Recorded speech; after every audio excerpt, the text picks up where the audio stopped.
Hello everyone, जय माँ काली। इस वीडियो में हम लोग बात करेंगे सैटर्न के एस्पेक्ट के बारे में कि सैटर्न की जो दृष्टियां होती हैं, जैसे मैंने पिछले भी वीडियो में बताया था कि थर्ड एस्पेक्ट इसलिए मिला है क्योंकि थर्ड एस्पेक्ट कालपुरुष की कुंडली में पराक्रम का भाव है। तो शनिदेव जहां भी थर्ड एस्पेक्ट डालते हैं वो पराक्रम करने के लिए बोलते हैं, उस भाव से रिलेटेड, उस भाव के कारक तत्वों से रिलेटेड आपको पराक्रम करना है इस जन्म में। उसके अलावा उनकी जो सेवेंथ एस्पेक्ट होता है, seventh aspect is talking about bringing balance into the life. उसके बाद उनका जो टेंथ एस्पेक्ट है, काल पुरुष की कुंडली में टेंथ एस्पेक्ट कैसे काम करता है, टेंथ हाउस किस चीज का होता है, कर्म का। तो आपके जो कर्म है वो किससे जुड़े हुए हैं, आपके जहां सैटर्न का टेंथ एस्पेक्ट जा रहा है उससे। तो अगर किसी का सैटर्न फिफ्थ हाउस में बैठा हुआ है तो फिफ्थ हाउस में बैठ करके सैटर्न क्या करने वाले हैं, वो थर्ड एस्पेक्ट से सेवेंथ हाउस को देखेंगे। तो यहाँ पर आपकी जिम्मेदारियां सबसे ज्यादा क्या होगी, सबसे ज्यादा बड़ी जिम्मेदारी आपकी, जो आपको पराक्रम दिखाना है वो कहाँ दिखाना है, अपने स्पाउस के प्रति दिखाना है। अपनी इमेज सोसाइटी में किस तरीके की बनानी है, आपको अपने आप को कैसे पोर्ट्रे करना है दुनिया के सामने, वो आपको दिखाना है। वहां पर आपके सबसे ज्यादा जो एफर्ट्स लगेंगे, अपनी शादी में जो सबसे ज्यादा एफर्ट्स लगेंगे, पार्टनरशिप, अगर आपकी पार्टनरशिप है, आप कोई बिजनेस करते हैं तो उस बिजनेस पार्टनरशिप में आपके एफर्ट्स लगेंगे। यहाँ आप किसी से एक्सपेक्ट नहीं कर सकते कि सामने वाला आकर के आपकी रेस्पॉन्सिबिलिटी को में आपका हाथ बटाएगा या उनको बांटेगा। नहीं, यहाँ पर सैटर्न ने आपको ही चुना है, क्योंकि शादी के लिए, अपने पार्टनरशिप के लिए, अपनी खुद की इमेज दुनिया के सामने अपने आप को रखने के लिए you have to put your efforts in that particular house. जब भी हम सेवेंथ एस्पेक्ट की बात करते हैं तो फिफ्थ हाउस में बैठ करके सैटर्न सेवेंथ एस्पेक्ट से आपके इलेवेंथ हाउस को देखते हैं। Eleventh house is the house of gains, जहां बैठ करके आपको गेन्स होते हैं। ठीक है, गेन्स का मतलब क्या है, आपकी डिजायर फुलफिलमेंट। आप जो जो चीजें पाना चाहते हो आपको वो सारी चीजें मिल जाती हैं। वो सोशल सर्कल का हाउस है। हमारे समाज में हमारे छोटे बड़े बहन भाई जो है उनका भी भाव वही है। हम किस तरीके की चीजें अपने जीवन में पाएंगे, हमारी कितनी इच्छाओं की पूर्ति होगी, क्योंकि वो आपके काम त्रिकोण का लास्ट वाला हाउस है। काम त्रिकोण का 3, 7 एंड 11 हाउसेस होते हैं। तो काम त्रिकोण का आखिरी घर वही है, तो वो एम्पलीफाई करता है, चीजों को बढ़ाता है। तो जो भी आपके डिजायर्स होंगे, क्योंकि फिफ्थ हाउस आपके फ्यूचर प्लानिंग का भी हाउस है, आपके क्रिएटिविटी का भी हाउस है। तो जब आपका सेवेंथ एस्पेक्ट आपके सैटर्न का इलेवेंथ हाउस में जाता है तो आपको वो ये सीख देते हैं कि कितनी इच्छाएं आपको फैलानी है, कितनी कितनी एम्बिशियस आपको कितना होना है, किस तरीके का फ्रेंड सर्कल रखना है, किस तरीके का बिहेवियर आपको आपके बड़े बहन भाइयों के साथ, बड़े सिबलिंग्स के साथ करना है। सैटर्न उन सब चीजों में बैलेंस लेके आने की बात करता है। ऐसा नहीं है कि आप बहुत बड़ा फ्रेंड सर्कल, आप फ्रेंड सर्कल में खो गए हो, आप और चीजों पे ध्यान ही नहीं दे रहे हो, दैट इज ऑल्सो रॉन्ग। हो सकता है कि थर्ड एस्पेक्ट आपका पराक्रम किधर है, पत्नी पर या पति पर, अपने स्पाउस के ऊपर है। अगर आप अपने स्पाउस को ज्यादातर ध्यान नहीं दे रहे हो, आप सारा टाइम अपना उसी में निकाल देते हो, अपने फ्रेंड सर्कल में निकाल देते हो, क्योंकि eleventh house is house of friend circle, social circle का हाउस है। या आप अपने बड़े बहन भाइयों को बिल्कुल तवज्जो नहीं दे रहे हो, या फिर अपनी पत्नी को या अपने पति को नहीं दे रहे हो अपने बड़े बहन भाइयों के सामने, तो ये भी बहुत गलत है। वो आपको क्या कहना है, you have to bring balance into your eleventh house. आपकी इच्छाएं कितनी है, इच्छा पूर्ति के लिए आप कितने यत्न कर रहे हो, कितने प्रयत्न कर रहे हो, उसमें बैलेंस लेके आओ। कहीं ऐसा तो नहीं आप बाद बाकी की चीजों को इग्नोर कर रहे हो। अब इसके बाद जब भी उनका टेंथ एस्पेक्ट जाएगा तो टेंथ एस्पेक्ट फिफ्थ हाउस में बैठे हुए सैटर्न का जाएगा सेकंड हाउस पर। तो सेकंड हाउस पर जब टेंथ एस्पेक्ट जाता है सैटर्न का, तो सैटर्न आपको क्या बोल रहे हैं, कर्म। टेंथ जो हाउस है वो कर्म का भाव है। तो सैटर्न बोलते हैं कि आपके जो कर्म है टुवर्ड्स योर कुटुंब, टुवर्ड्स योर फैमिली, जो आपकी फैमिली है, जिस फैमिली में आपने बर्थ लिया है, उस फैमिली के टुवर्ड्स आपके कर्म है। आपको अपनी रेस्पॉन्सिबिलिटीज, आपको अपनी जिम्मेदारी उस हाउस से रिलेटेड कारक तत्वों पे निभानी पड़ेंगे। शायद हो सकता है आपके चाचा हो, चाची हो, ताया जी हो, जो भी हो, आपके जो परिवार के जो जन है, जिस कुटुंब में आप पैदा हुए हैं उस कुटुंब में आपको करनी है। आपको अपनी वाणी पे संयम रखना है, क्योंकि वो हमारी वाणी का भाव भी है। आप किसी को कड़वा नहीं बोल सकते हो, गंदा नहीं बोल सकते हो, गलत नहीं बोल सकते हो।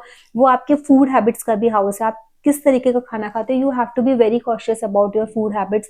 आपको अपने फूड्स पर ध्यान देना है। You have to be very cautious about the accumulation. आप किस, क्योंकि देखो अभी आपका सेवेंथ हाउस और आपका इलेवेंथ हाउस दोनों काम त्रिकोण है, जहां आपको एम्बिशन ज्यादा होती है, चीजों को की चाहत होती है, प्राप्ति की होती है। तो कहीं ऐसा तो नहीं कि आप उसकी चाहत में, उस प्राप्ति की चाहत में या तो इंसान बहुत ज़्यादा कंजूस हो जाएगा, फिर एक्यूमुलेशन बहुत ज़्यादा हो जाए तो वो आपको प्रॉब्लम करेगा create. You have to bring balance, you are not suppose to be very miser, you are not suppose to be very calculative. Family के लिए करना है, वो आपकी जिम्मेदारी है, खर्चा होता है, कोई बात नहीं, होने तो एक्यूमुलेशन करना है, एक लिमिट तक करना है, लेकिन अगर जरूरत पड़ती है तो आप पैसा नहीं देखोगे, आपको अपना परिवार को देखना है। ये सैटर्न आपको सिखा रहा है।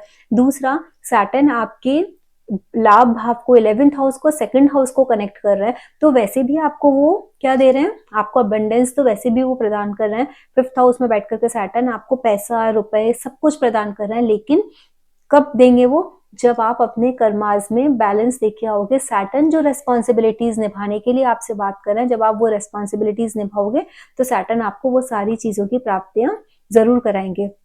उसके बाद अगर सैटर्न अगर किसी के 6th हाउस में आकर के बैठे हो तो 6th हाउस में बैठ करके वो थर्ड एस्पेक्ट किधर डालेंगे, 8th हाउस पर। 8th हाउस गूढ़ विद्याओं का हाउस है। 8th house is the house of occult also. 8th house house आपके ससुराल का, आपके स्पाउस की फैमिली का हाउस है। जैसे सेकंड हाउस आपके कुटुंब का है, इसी तरीके से आपके स्पाउस की जो फैमिली है that is the 8th house. तो थर्ड एस्पेक्ट आपका जब 8th हाउस पर जा रहा है तो what you are suppose to do, you are supposed to put your efforts towards your spouse family, towards transformation, क्योंकि वो ट्रांसफॉर्मेशन का हाउस भी है। जिंदगी में कभी भी आपको किसी ऐसे स्टेज पे आकर के रुकना पड़े कि जहां आपको अपने जीवन में बदलाव लेकर के आने हैं, क्योंकि 6th हाउस के सैटर्न जब आपके 8th हाउस पर अपना थर्ड एस्पेक्ट डालेंगे तो वो आपका पराक्रम किधर लगाएंगे, ट्रांसफॉर्मेशन पर। आपकी वो देखो सडननेस का, अचानक प्राप्तियों का भी घर है वो, आपको अचानक से चीजें भी प्राप्त करा देते हैं। अचानक से जॉब मिल सकती है, अचानक से धन की प्राप्ति हो सकती है, अचानक से कोई खराब इंसिडेंट भी हो सकता है आपके साथ। तो वो अचानक होने चीजें होने का सडननेस का हाउस है। वो हाउस आपके फाइनेंसिस को, टैक्सेशन को, आपके इंश्योरेंस को, आपके जो बीच के जो कमीशन वाली इनकम होती है वो, आपका जो इंश्योरेंस से जो पैसा आता है हमको, उसका, उन सारी चीजों का हाउस ये आपका 8th हाउस दिखा रहा है। तो आपका जब पराक्रम उस साइड में रहेगा, बैलेंस ला करके आप रखोगे उसमें, जैसे कभी लाइफ में कोई ऐसी स्टेज आ गई जहां आपको बदलाव की जरूरत है, क्योंकि वो बदलाव का घर है, तो you have to accept that transformation into your life and take it positively, चीजें बराबर चलेंगी। 6th हाउस में बैठ करके, क्योंकि वो मोक्ष त्रिकोण है, राइट। अभी यहाँ से 6th हाउस से वो दूसरे मोक्ष त्रिकोण से भी कनेक्ट करते हैं, जो 7th एस्पेक्ट से, जो 12th हाउस है। 12th हाउस के कारक तत्व क्या है, 12th हाउस लॉसेस का भी है ना, हमारे हॉस्पिटलाइजेशन का भी है, जेल का भी है, मेडिटेशन का भी है, फॉरेन लैंड का भी है, हमारी सबकॉन्शियस माइंड का भी है, हमारी स्लीप भी हम वहां से देखते हैं। तो आपको हमारे चैरिटी का भी हाउस है। तो आप ये देखो कि 6th हाउस में बैठा सैटर्न आपसे क्या डिमांड कर रहा है, वो directly it is looking to the foreign land, वो आपके 12th हाउस को देख रहे हैं, वो आपको ऐसे कर्मास परफॉर्म करने के लिए बोल रहे हैं। Either it is connected with the foreign land. Foreign land का मतलब ये नहीं है कि आप इंडिया के ही बाहर चले जाओ या जिस कंट्री में से बाहर चले जाओ। फॉरेन लैंड का मतलब है कि आप शायद उस जगह से आपके कर्म जुड़ रहा है जहां आपका कल्चर, आपका खान पान और ये जो एनवायरनमेंट है, एटमॉस्फेयर है, वो सब क्लाइमेटिक कंडीशंस चेंज हो रही है। जैसे कोई महाराष्ट्र में रह रहा है तो वो साउथ के साइड में चला जाए, कोई साउथ में रह रहा है तो वो ईस्ट चला जाए, वेस्ट बंगाल चला जाए। इस तरीके से जो लाइफ में चेंजेस आते हैं, कोई नॉर्थ चला गया है ना, वेस्ट में रहने वाला, साउथ इंडिया में रहने वाला नॉर्थ में आ गया, है ना। तो उस टाइप के जो चेंजेस होते हैं, क्लाइमेटिक चेंजेस, फूड चेंज, यही सब भी फॉरेन लैंड में ही हम लोग कंसीडर करते हैं। It's not only out of particular country where we reside. तो इस तरीके की जगह से, फॉरेन लैंड से आपका चीजें कनेक्टेड है, हॉस्पिटल से आपका शायद कुछ कनेक्शन है, तो आपको दान करना है। क्या करना है, चैरिटी का भी हाउस है ना, जो बीमार लोग हैं उनकी सेवा कर दो, उन लोगों के लिए दान कर दो, मेडिसिन का दान कर दो, मेडिटेशन करो। और वो कैसा हाउस है, 12th house is the house of विरक्ति, लेट गो, फॉरगिवनेस का हाउस है। चीजों को पकड़ के होल्ड करके नहीं रखना। सैटर्न आपको ये समझा रहा है, you are not suppose to hold things, मतलब अपनी चीजों को फ्री छोड़ दो, जाने दो, जो हो गया वो हो गया। You are not suppose to keep dwelling on that particular point, उसी के ऊपर सोचे जा रहे, सोचे जा रहे, सोचे जा रहे, अपनी एनर्जी खराब कर रहे हो। क्योंकि अगर इस तरीके से करोगे तो वो क्या करेगा, स्ट्रेस देगा, एंजाइटी देगा, स्लीपलेस नाइट्स देगा, क्योंकि वो आपके नींद का भी हाउस है, वो आपके बेड प्लेजर का भी हाउस है। You have to be very very careful with whom you are having a partnership. You are not supposed to have a multiple partners.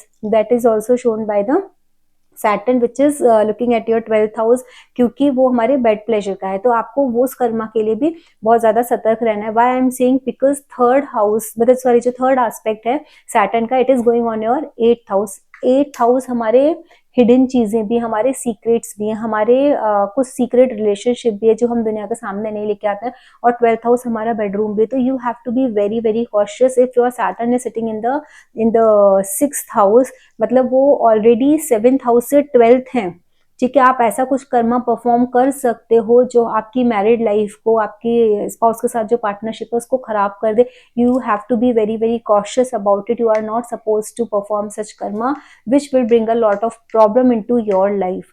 अभी यहाँ पर बैठ करके 10th एस्पेक्ट सैटर्न किधर देंगे, आपके थर्ड हाउस में उनका आएगा। Third house is the again house of your first house है आपके काम त्रिकोण का।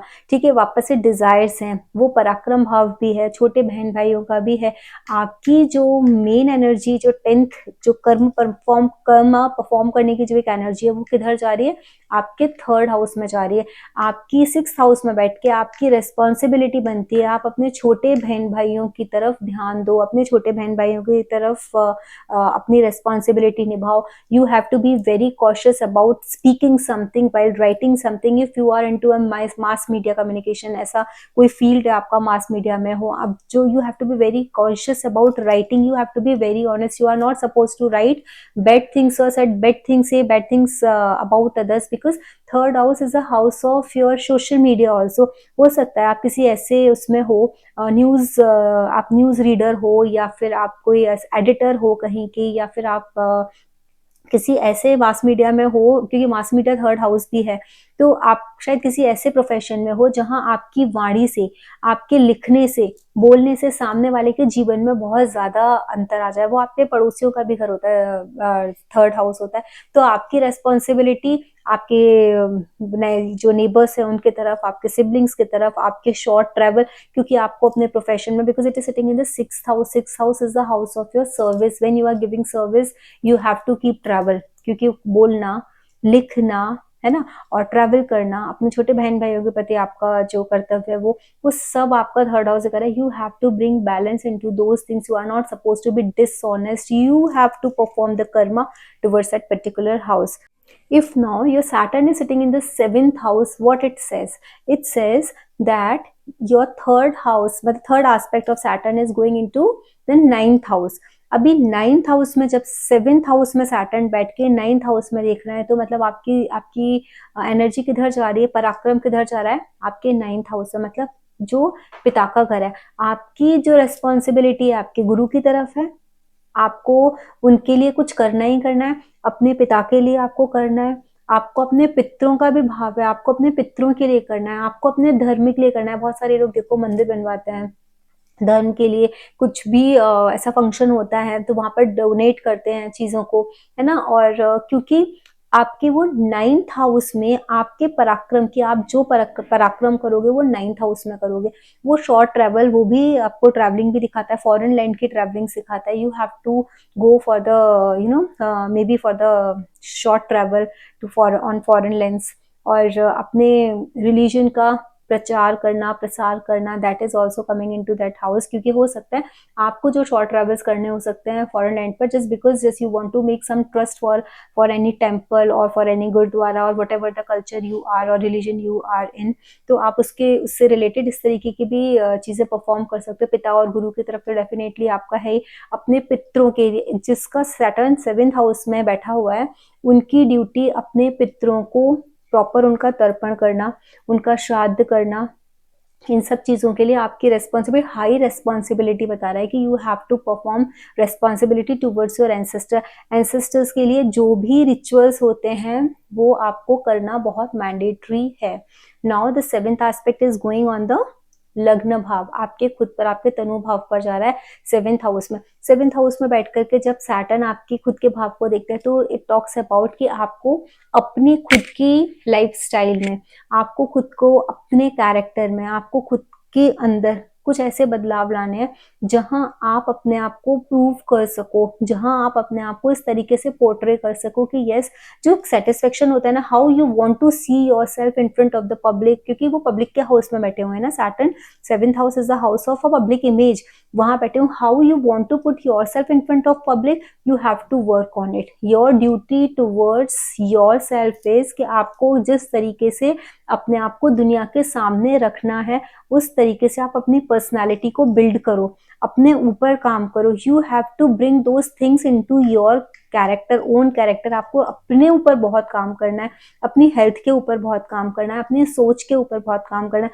अपने फिजिकल जो लुक है उसके ऊपर काम करना है। तनुभाव है ना, आपको अपनी सोच के ऊपर, अपने कैरेक्टर के ऊपर बहुत ज्यादा काम करना है। ये जो आपको बर्थ मिली है, 7th हाउस में आपको सैटर्न मिले हैं, तो सैटर्न आपको बता रहे हैं कि आपको अपने स्पाउस के साथ कनेक्ट होकर के what the demand of your spouse is also you have to keep in your mind, and then you have to just bring that changes into your own personality। बहुत सारे लोग होते हैं बहुत रिजिड होते हैं, मैं जैसा हूँ वैसा ही रहूंगा, क्योंकि सैटर्न रिजिडिटी भी दिखाते हैं, रूढ़िवादिता भी दिखाते हैं ना, लेजीनेस भी दिखाते हैं।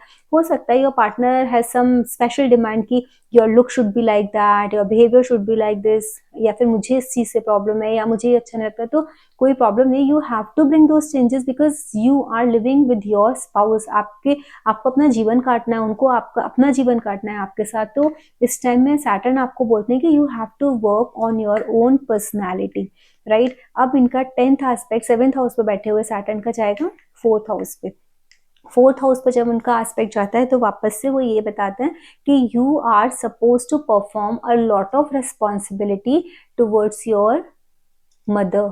आपकी मदर को, आपके घर में, आपके बच्चों के लिए, आपके कंफर्ट के लिए घर बनाना है, गाड़ी खरीदनी है, जमीन लेना है, हर एक चीज की responsibility, it's your responsibility. You are suppose to perform, you are suppose to bring all those things to your family, क्योंकि वो देखो सुख भाव है, कंफर्ट का हाउस है, तो ये आपकी प्राइम रिस्पॉन्सिबिलिटी बन जाती है इस जीवन में कि आपको अपने परिवार के लिए, अपने बच्चों के लिए, अपनी बीवी के लिए, अपनी माँ के लिए हर तरीके की सुख सुविधाएं जुटानी है। You have to work hard towards that, you have to be loyal towards your family. You are not suppose to spend time somewhere else and you are not paying attention to your family, you are not paying attention to your mother, you are staying with your spouse, you are very happy with your spouse and you are not thinking about your mother, that will be wrong। you are doing, if you are into it, you are performing a wrong karma। आप फिर ये सोचो कि आप remedy करो Saturn की, और Saturn की रेमेडी करके आपकी चीजें कुछ अच्छी हो जाएंगी, नहीं। जो भी मैं बता रही हूँ कि आपको उस पर्टिकुलर हाउस से रिलेटेड आपके ये कर्मा है, just bring those things into your lifestyle, वो चीजें अपनी लाइफस्टाइल में इंक्लूड कर लो, that is the only remedy. Because Saturn कर्म कारक है, सैटर्न कर्मों को, जो भी आप जैसे कर्म परफॉर्म करोगे, सैटर्न आपको आपके कर्मों के हिसाब से ही फल देंगे। तो अगर आपके सैटर्न आपको आपने गड़बड़ कर दी, आपने अपने कर्मा को गड़बड़ कर दिया, तो आप भूल जाओ कि आपके साथ जस्टिस मिलेगा। कोई भी रेमेडी सैटर्न से, मतलब अगर आपको सैटर्न को कष्ट देना है या आपको सजा देनी है या उनको कुछ अच्छा देना है, कोई भी रेमेडी रोक नहीं सकती उस चीज को, क्योंकि जस्टिस का डिपार्टमेंट यमराज के पास है और सैटर्न के पास है। सूर्य के दोनों पुत्र हैं, मैंने अपने पहले वीडियो में भी बताया, इस वीडियो में भी बता रही हूँ। अगर जब भी हम जब जिंदा होते हैं, मृत्यु लोक में होते हैं, तो हम जो भी कर्म परफॉर्म करते हैं वो शनि देव उसका न्याय करते हैं। जब हम मृत्यु लोक को छोड़ के यमलोक में चले जाते हैं, हमारी मृत्यु के पश्चात जब हम यमलोक में पहुंचते हैं, तो हमारे कर्मों का हिसाब वहां पर यमराज करते हैं। वो भी सूर्य के पुत्र हैं, वो भी जस्टिस करते हैं। हमने जैसे कर्म किए होते हैं उस हिसाब से हमको स्वर्ग नरक जो भी आगे का डिसाइड होता है, वो उस हिसाब से हमारा डिसाइड होता है। Now here we are getting chance to improve our karmas. हम यहाँ पे ऑल्टर कर सकते हैं, हम चेंज कर सकते हैं, हम समझ सकते हैं कि हमको सैटर्न ये कर्मा करने के लिए, परफॉर्म करने के लिए बोल रहे हैं, क्योंकि सैटर्न एक ऐसे प्लैनेट हैं जिनका आप कोई रेमेडी चाह करके भी नहीं कर सकते। उनको जो देना है वो देना है। सिर्फ एक चीज है, भगवान शिव की पूजा, उनके ऊपर समर्पित होना, और हनुमान जी की पूजा। ये दो चीजें ही ऐसी हैं जिनकी वजह से, जिनके ऊपर आप समर्पित होकर के अपने सैटर्न के मैलेफिक इफेक्ट्स को थोड़ा सा कम कर सकते हो, थोड़ा सप्रेस कर सकते हो, लेकिन आप खत्म नहीं कर सकते, क्योंकि आपको उतना डेडिकेशन तो होना चाहिए कि आप हनुमान जी के लिए उतने डेडिकेटेड हो या शंकर जी के लिए उतने डेडिकेटेड हो कि आपके वो सारे कर्मों का नाश हो जाए। जिस दिन अगर आप उतने डेडिकेट हो जाओगे, आपका केतु एक्टिवेट हो जाएगा, सैटर्न वैसे भी आपको अगर तकलीफ देते भी कुछ है, उस दिन आप वैसे भी न्यूट्रल हो जाओगे, आपको समझ में नहीं आएगा क्या सही है, क्या अच्छा है और क्या बुरा है। जो भी हो रहा है ठीक है, हमारी सोच है, अच्छा हुआ वो हमारी सोच है, इसीलिए अच्छा लगा, हमको अच्छा लगा तो वो अच्छा है, हमको बुरा लगा तो वो बुरा है, तो आप वैसे भी सम हो जाओगे। तो इसके लिए ये जो मैं आपको बता रही हूँ ना, जो हाउसेस से रिलेटेड आपको जो परफॉर्म करना है, जिस तरीके की अपनी अपनी लाइफस्टाइल में चेंज लाना है, अपने बिहेवियर पैटर्न में चेंज लाना है, this is the only remedy, आपको वो करनी है। जैसे अभी अपने स्पाउस के साथ रह रहे हो, 10th एस्पेक्ट आपका 4th हाउस पर है, बहुत सारे लोग हैं मदर का कुछ ध्यान ही नहीं है, उनसे मतलब ही नहीं है, she is very old, she is living her own life, she is has her own struggle, but people are not concern, that is very wrong. If your Saturn is in the 7th house, वो तो वैसे भी ethically भी सही नहीं है, गलत है, चाहे आपका सैटर्न कहीं भी प्लेस हो, you have to take care of your parents whatsoever the condition है, सर्कमस्टेंसेस, क्योंकि वो हमेशा तो साथ नहीं रहेंगे, तो आपको देखना है। But specially when your Saturn is sitting in the 7th house and you are doing the remedy just to rectify something, you can not rectify your Saturn. आप लाखों करोड़ों रुपए खर्च कर दो, nothing is going to change. Only the thing, you have to take care of your mother, you have to perform the karmas, what I said, for your father, for your mother। 7th house क्यों 7th house में बिठा करके उन्होंने 3rd aspect आपके father के house पर डाला और 10th हाउस एस्पेक्ट आपकी मदर के हाउस पर डाला। जिसका 7th हाउस में बैठा हुआ है सैटर्न, उसकी सबसे बड़ी जिम्मेदारी उसके खुद के प्रति, उसका खुद का बिहेवियर, अपने आप को वो बैलेंस करे और अपने मदर फादर को श्रवण कुमार की तरह, एक तरफ पिता है और एक तरफ माँ, और वो बीच में खुद है, आपको उस तरीके से अपनी रेस्पॉन्सिबिलिटी निभानी है। That is the only solution of your problems. अगर आप लोगों को मेरा वीडियो अच्छा लगा हो तो इसे लाइक कीजिए, शेयर कीजिए, सब्सक्राइब कीजिए। एस्ट्रोलॉजी का मैं एक कोर्स लॉन्च कर रही हूँ अप्रैल मंथ में।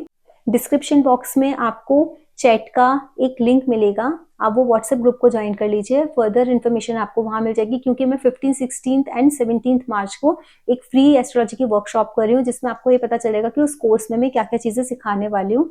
किसी को भी इंटरेस्ट है तो दे आर मोस्ट वेलकम। तब तक के लिए जय मां काली।